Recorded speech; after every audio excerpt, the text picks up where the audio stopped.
It isn't going to work. Why? Why did Kennedy all of a sudden decide, man, we can't do this. We cannot provide air support. Who talked him out of it? Bobby. Why? Why at the last minute did Bobby Kennedy say to his brother, who he trusted and knew he had always given an honest answer, why? What did Bobby say to the president that caused him to not provide the air support, knowing not doing that would cause a huge mess? Why, Callie? Because he didn't really want the United States to be completely associated with it and start a war. Very close. That, and especially associated with what? Communism, because then you have all those communists. You're right, but even what wouldn't you want your brother associated with that would happen in another country with another leader? Death of An assassination, ironically. So Bobby Kennedy sat down with his brother and said, listen, I don't know, man. If we throw this air support in there and we get involved, even if it works, what are we doing being involved in the assassination of another country's leader? And who's in the background watching this? Who's in the background paying attention to what's happening in Cuba? What? The Soviet Union. And we got, he's thinking, Jesus, we might have a mess here. So, Robert Kennedy just believed it would be too great a risk for the United States to get involved. President Kennedy took his frustrations out privately on who?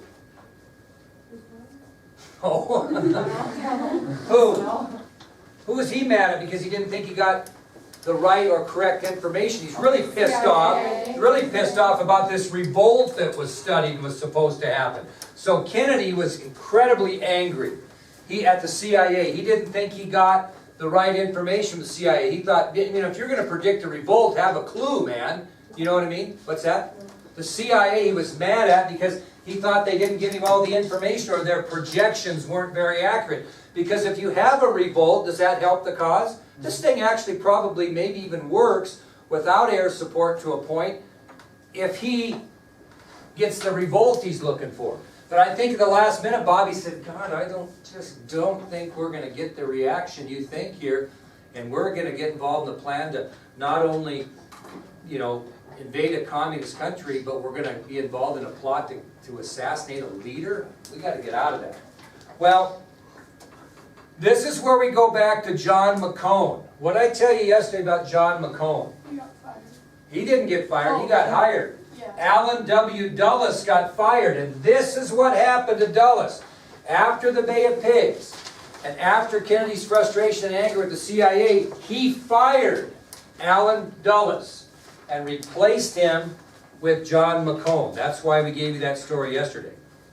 Now, who would you not want to be in this thing other than the president after this disaster? I can guarantee you wouldn't want to be one of these people. Come on. One of the exiles. How you think Fidel Castro's gonna, how's that gonna go for you? Basically, this is an estimate again, about 1,197 of these exiles were captured by Castro. About 1,197 were captured. Which means, according to statistics, that 203 were killed. So when I said approximately 1,500, that's still kind of shady. But we do know that 1,197 were captured and 203 were confirmed killed. I think you might have been better on the killed side than to have Castro have a hold of you. Okay? So the ones that really suffer are going to be these exiles. Now, what are Kennedy's options at this point? I mean, it's pretty well known that your first attempt at foreign affairs has gone right down the crapper. You've made a horrible decision, and now you've got a bunch of people that you train over there. If Levi, you're President Kennedy, what are you going to do right now? Try to rescue them. Very good. What he did is this. The young president got on national television and addressed the nation about this disaster. Okay, a lot of people would have done the old Potomac two-step. What's that, Hannah Johnston? What's the Potomac two-step? You call one person who isn't in the Yeah, it's a blame game. They call it the Potomac two-step because it's the Potomac River's in Washington. But you know, when you try to call somebody, like we tried to call the University of Wyoming yesterday, and we got transferred about 9 people who didn't have any clue what's going on or didn't want to take responsibility for the issue we had with their application. I told her that's Potomac two-step. So normally in Washington, the blame game starts. Well, Jesus Christ, I was the CIA. Kennedy didn't do that. He got on national television, swallowed his pride, and took full responsibility. He did not blame anyone but himself. It said it was my fault it failed. I'll take full responsibility. Could he have got on national television and blamed the CIA? You bet he could have. Probably most people would have done that. But Kennedy didn't. The young president got on national television, swallowed his pride, and took total responsibility, saying it was his fault. Here are a couple of his quotes that he said during this national television announcement about the whole thing after he explained it. He said this one thing. He said, "I am the responsible officer of the government," which means that it's ultimately my responsibility this went bad. Okay? Again, he says, "I am the responsible officer of the government," which means that I'm taking full responsibility. Nobody else. The buck stops here, Harry Truman. The second quote he said, when he asked about the disaster, he said, quote, now listen to this, you don't have to write down, but what does he mean by this? Listen to this. "Victory has 100 fathers, and defeat is an orphan." That's another thing he said. Victory has 100 fathers, defeat is an orphan. Football team, 100-member football team, you beat somebody, why did they beat somebody? Because those 100 football players got together and kicked butt. You lose, and who's the orphan? The head coach. Okay? So that's what he meant. Victory has 100 fathers and defeat is an orphan.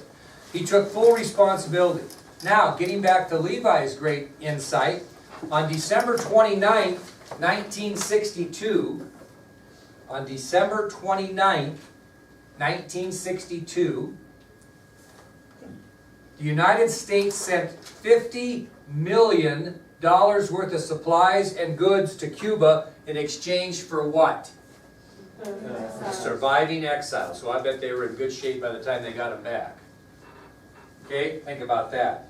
I bet they spent their time in a jail with the worst conditions possible. Wait, what did they? On December 29th, 1962, the United States sent $50 million worth of goods and supplies to Cuba in exchange for those exiles that were surviving. That's a lot of money in 1961. 50 million? $50 million worth of food and supplies to Cuba in exchange for the surviving exiles. So, it's pretty pointed to say that Kennedy's first experience with foreign affairs, just 3 months or so into his administration, was an absolute disaster. So what did critics start saying? Told you that he wasn't experienced enough to handle this. Well, we'll give you a little prelude quickly. He'll more than make up for this mistake in foreign affairs when we get through the Cuban Missile Crisis. Okay? So that is the Bay of Pigs, Kennedy's first opportunity to do something to make that impression upon Americans that the Russians really went south. Okay, he makes up for a little bit on the Berlin Wall, which we'll talk about next, the Berlin Wall. Now when we get done with this subtopic, we're going to watch a little video called The Rise of the Berlin Wall, if we have time today and tomorrow. I will record it on the video if you want to see it. But we got to give you a little bit of history, and maybe you know some of this before we tell you that they put up a wall. Okay? In 1945, maybe you got some of this in U.S. history, at the end of World War II, more than 55 million people died and Europe basically lay in ruins. Okay, so picture that. In 1945, at the end of World War II, they estimated that more than 55 million people died on both sides, civilians, etc., during that conflict, and Europe basically just lay in ruins. Okay, Germany, the whole European theater had been beaten up by war. Okay?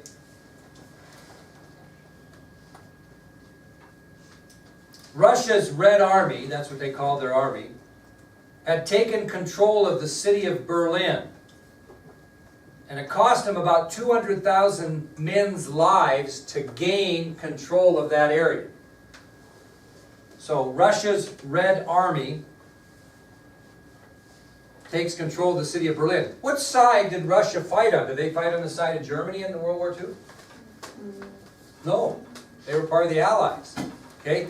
Which is a little strange. How many men did they lose? They did this shortly after World War II ended. They basically had taken control of the city of Berlin. It cost them about 200,000 men to finally do that. Now, what is the capital of Germany? Berlin. And Russia wanted that as what they called a spoil of war. They committed and lost 200,000 men to gain control of the city of Berlin. They wanted that as a spoil of war. Hey, what's the spoil of war in the state championship football game? That trophy. That's the spoil of war. Well, what Russia wanted as their spoil of war after World War II is the city of Berlin. So they took the city. It cost about 200,000 men. Well, if you know anything, I'll do the shortened version. They had an agreement that ended World War II, which forced the Soviet Union to share not only the country of Germany, which they coveted, but also the city of Berlin. So we had an agreement after World War II with all the Western Allies, those that fought against Germany and Japan, and they did some realignment of borders in Europe in which the Soviet Union, who wanted all of Germany and all of Berlin, didn't turn out so good for them. Okay? Which led to some of the stuff we know as the Cold War, by the way. Does anybody know how the country of Germany was divided following World War II? Anybody know? I know you do, you just aren't saying it. Divided in half, wasn't it? And West Germany went to the control of the Allies, and East Germany to the Soviet Union. Now, obviously, East Germany would be under communist control then, right? Half the country. While as West Germany would be non-communist under the control of the Allies. Who are the Allies? Even some of this you can write down, some of you don't have to. France, Great Britain, the United States were the Allies. They controlled West Germany. And East Germany was controlled by Russia. Now, the weird thing about Berlin. What's the story about Berlin? What's the weird thing about Berlin? Because we're going to split the city of Berlin in half too, aren't we? What's weird about that? Without the wall, half the city. We're going to get to that, but what was weird about splitting the city? I mean, I'm not going to draw Germany very good here, but blah, blah, blah, here's Germany. Okay, we're going to split Germany in half, west and east, but we're going to split Berlin, and you would think, well, God, if you're going to split Berlin in half, Berlin must be like right here, right? So we can just split her down the middle. The problem was Berlin was 110 miles inside of East Germany. So we're going to split a city in half. West Berlin is going to be non-communist under the control of the Allies. And East Berlin is going to be communist in control of the Soviet Union, right? So, I mean, that's a little bit different when you're inside a country, okay? Well, as you can imagine, who was the Soviet president at this time? Anybody know? Was it Nikita Khrushchev? Who was it? Joseph Stalin. Okay? Excuse me. Joseph Stalin was the Soviet president. And he saw West Berlin as a thorn in the flesh of the Russian occupancy of what? East Germany. I mean, he's thinking, what the hell? I mean, we got a city that's 110 miles inside our territory that we got to split half the city with the Allies. That's a thorn in our flesh. Never did like it. Stalin was always upset about that.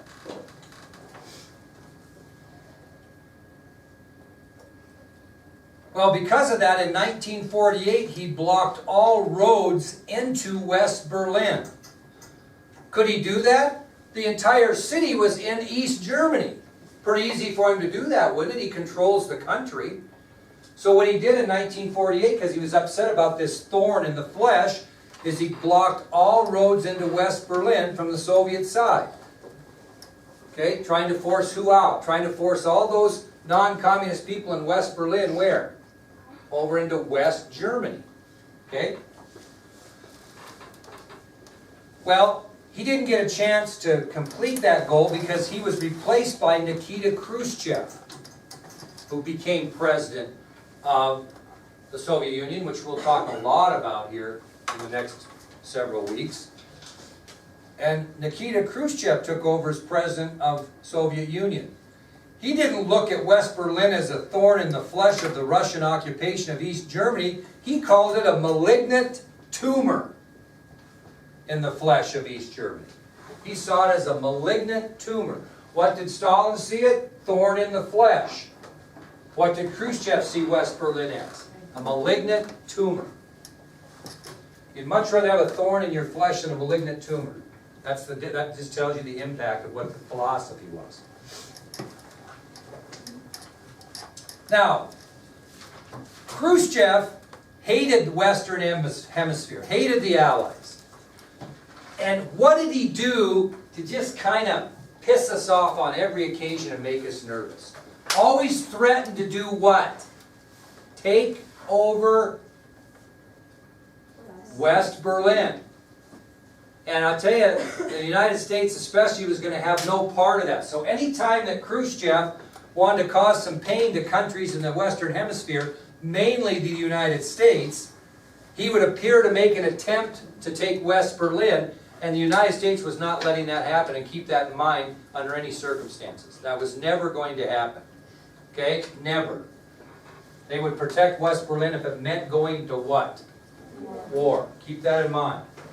Now, you don't have to write this down, but Khrushchev was an interesting guy. He had a pretty good sense of humor. This is what he said about he was pleased to have West Berlin, because he said having West Berlin was like being able to squeeze the testicles of the West whenever he felt like it.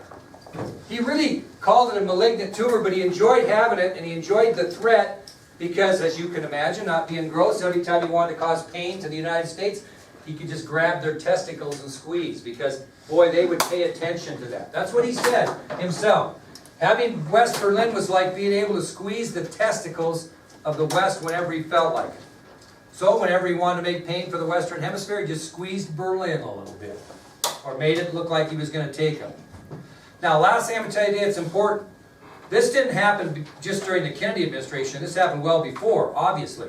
So when he took the oath of office of the presidency, Kennedy wanted to stop his testicles from being squeezed all the time. And so what was the best way to do that? Okay? I'm trying to do a bad analogy here, but you know, if you got tired of that, Jacob, because someone was doing that to you all the time, but you knew that you probably couldn't afford to get in a fight with them, okay? Because your buddies on both sides are going to be a heck of a mess, you could suspend out of school for the rest of your life. What might you do to stop that sensation? Well, think about it. If you had somebody that, no, but if somebody, I'm just trying to make a point here. If somebody was doing that to you all the time, Levi, and you knew you couldn't afford to get in a fight with them, what might you do? You wouldn't sit there and let your testicles get squeezed all the time, would you? What would you do? I don't know. You just, absolutely. Kennedy decided that he wanted to meet with Khrushchev so they could talk about the city of West Berlin and see what could be done there so he didn't have his testicles squeezed all the time by the Soviet president. I mean, that's kind of a gross way of putting it, but it's exactly how Khrushchev felt about it. That's why this is not a PG-13 course, right? But I'm just telling you, that's exactly what he said. And that's exactly how he felt. And Kennedy didn't want that same sensation that Eisenhower had faced and Truman, right? Okay, especially Truman. Okay, so Kennedy's going to make an effort to try to meet with Khrushchev. And they're going to meet in June of 1961 in Austria. And we'll finish with that. So because Kennedy doesn't want this same sensation that the other presidents felt before him, Kennedy and Khrushchev met in Austria in June of 1961. Okay, and we'll tell you the results of that tomorrow. Let me ask you this question though.